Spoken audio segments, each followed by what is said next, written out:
Assalomu alaykum. Xo'p, hozir Telegram kanalimda post qoldirgandim.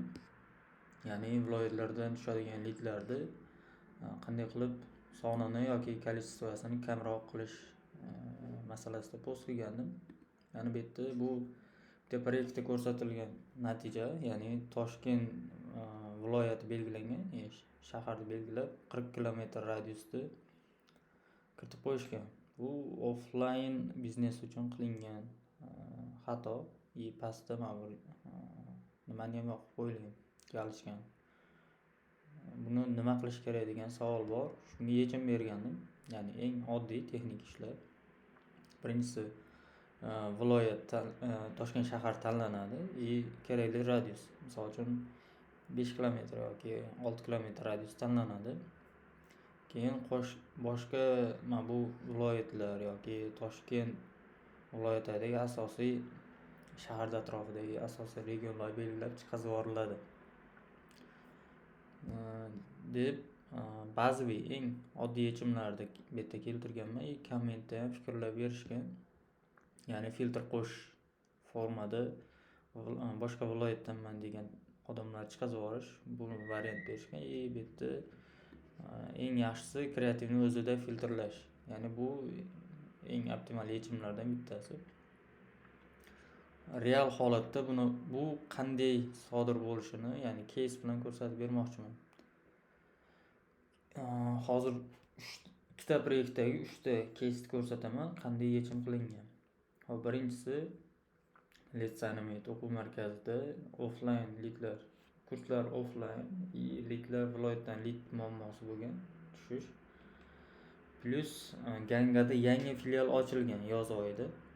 Yangi filial Gangada bo'lgani uchun Gangani atrofidan lidlar tortish kerak edi. Shu maqsadda kreativ tayyorlaganmiz. Ajoyib yangilik, Let's Animate Ganga filiali yana o'z ish faoliyatini boshladi. Ganga filialimiz G'afur G'ulom metrosi va asosiy transport yo'llarida joylashgan. Bu esa Toshkentning istalgan joyidan qatnab o'qish imkoniyatini beradi. Bu kreativda Ganga filiali ochilayotgani aniq lokatsiya Toshkent shahardaligi. Mana bu transport qatnovi ko'rsatilgan, metro vizualniy jihatidan metroni oldida ko'rsatilyapti. Avtobusga qatnashi ham ovoz bilan gapirib, ham vizual jihatidan ko'rsatib berilyapti. Mana bu videomiz ham Toshkentlik ota-onalar diqqatiga. Agar farzandingiz 12 yoshdan katta bo'lsa, Mustaqillik va Ganga filiallarimizda grafik, motion yoki interyer dizayn kurslarimizda o'qitishingizni taklif qilamiz. Bu videoda ham shu lokatsiya bilan muammo bo'lgani uchun videoni boshida aytilyapti. Toshkentlik ota-onalar diqqatiga deb. Joylar keltirilgan Mustaqillik va Ganga filiali videoni boshida yo'q, ko'p qismida aytib o'tilgan. Bu regionlarda kelib o'qish qulay bo'lmagan odamlar просто scroll qilib videoni o'tkazib yuborish uchun qilingan ish. Natijasi qanaqa bo'ladi desanglar, Ganga filiali ochilgan, 5 tami gruppani ochganmiz. O'sha bir oyda 5 ta gruppa ochilgan. Plus viloyatdan tushadigan lidlar muammosi 90 yo 95% gacha yo'qolgan. So'raganimda, yo'q, viloyatdan tushish kamaygan. Effekt berdi deb Rob aytgan, ya'ni call centerni rahbari aytgan. Ikkinchi keysimiz bu Doktor Akbar Shoh proyekti. Doktor Akbar Shoh proyektida Xorazmda offline ko'rik o'tkazgan. Shu uchun biza lid jalb qilib berish so'ralgan. Bu kreativ. Xorazm? Bu safar Xorazmga boramiz ham. Tez bo'shanish, jinsiy. Xorazmdagi erkaklar, ekranga yaqinroq keling. Sizga ajoyib yangiligimiz bor. Tez bo'shanish. Ya'ni bunda nima bo'lyapti? Videoni boshidayoq lokatsiya aytilyapti. Ya'ni Xorazmlik, imенно Xorazmlik erkaklar videoni ko'rsin degan hook qismidayoq galishga yonyapti. Ya'ni Xorazmlik bo'lmasa o'tkazib yuboradi bu video. Ya'ni tegishlilik degan joyda ma'lum bir hudud, manzil aytilyapti. Natijani hozir ko'rsataman. Nomerlar o'chirib qo'ydim. Ataylab nomerlar o'chirib tashladim. Mana ko'rsanglar, Xorazm, Xonqa, Urganch, Yangi bozor. Bu yerda 100%, 95-100% faqat shu Xorazm viloyatidan lidlar tushgan.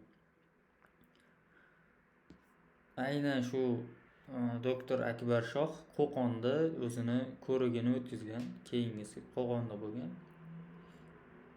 Qo'qon uchun tayyorlangan video kiratib, mana bunaqa. Qo'qonli balla shattamisiz? Mana bu narsadan xabaringiz bormi? Jinsiy xohishda muammo bormi? Ya'ni videoni boshidayoq Qo'qonli bolalar videoni ko'ringlar deb turib, huk qismida aytilyapti. O'sha tegishlilik mavjud. Qo'qonga oid bo'lgan, Qo'qonda yashaydigan aholi shu nima orqali erkaklar, imini misol uchun Qo'qonlik deyilyapti, erkaklar shu auditoriya ko'radi. Rezultati bu yoqda. Mana Qo'qon shahar, Uchko'prik, Qo'qon, Farg'ona, Buvayda, Yaypan. Даже Marg'ilon, Farg'onaga ham o'tib ketmayapti. O'sha Qo'qon shahar yonidagi rayonlar, Uchko'prik bo'lsin, Yaypan bo'lsin, orasi 30 kilometr plus minus radiusdagi hududlardan lit tushyapti. Bular kelib turib o'sha doktorda qabuliga realni kelishi mumkin bo'lgan odamlar. Misol uchun Marg'ilon yoki Farg'ona bo'lsa ham orasi 1 soat, 1,5 soat tashkil qilib, ular kelmasligi mumkin. Bu endi ikkita proyektda biza qilgan o'sha lokatsiya bilan bog'liq bo'lgan muammoni yechimi kreativda qanaqa aytish kerak, qaysi qismida aytish kerak.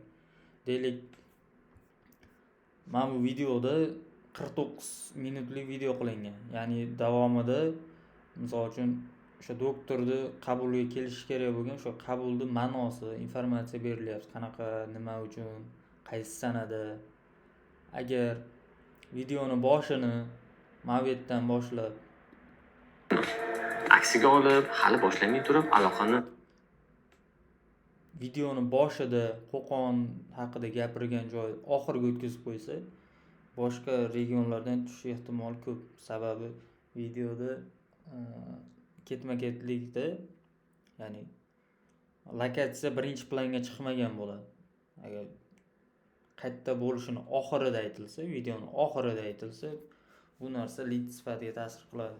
Ya'ni boshida bir 10 sekundini ko'rib, doktorda qabuliga yozilaman deb turib, Andijondan yoki Namangandan ko'rgan odamlar lead qoldirish ehtimoli ko'p bo'lardi. Shuning uchun huk qismiga birinchi planga lokatsiyani olib chiqqanmiz. Agar savollar shu lokatsiya bilan bog'liq qanaqadir savollar bo'lsa, izohda qoldirsanglar, fikrlashib ko'ramiz. Hammaga rahmat.